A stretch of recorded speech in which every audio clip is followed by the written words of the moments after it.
The entire fucking graduating class of the police academy one year either wound up murdered or in jail.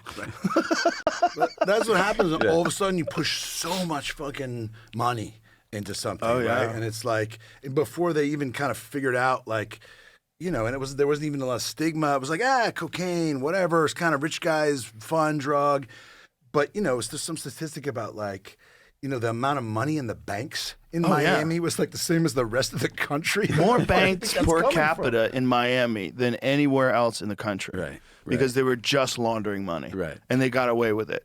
They literally got away with it. So if you ever fly over Bimini, there are all these like Cessnas underwater, all these planes like around the island. Because what they used to do, Bimini's like the closest, it's 50 miles off the coast of Florida. They would come in with a plane full of drugs and just crash the plane into the water. They would land it on purpose? On purpose. Because there's no runway on Bimini. There's no, it's like, fuck it, we're going to dump the plane in the water. They would and have 10 cigarette boats, like a flotilla of boats waiting.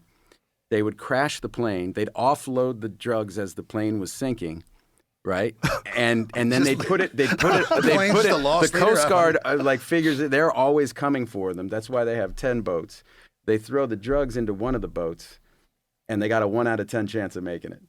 They just scatter, and the Coast Guard goes after one of them in hopes they get the right one, and not. It's just like, no, it's just taking a cruise tonight. What's the problem, officer?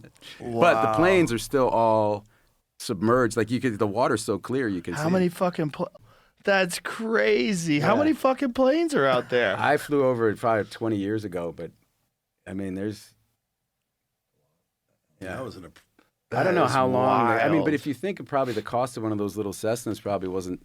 I mean, with the amount of drugs they were moving on them. That fucking wild. What a crazy part of our culture that happened. Yeah. That the whole cocaine run during the 80s in particular, like Miami Vice, all that shit. Like, it's like it shaped the entire country.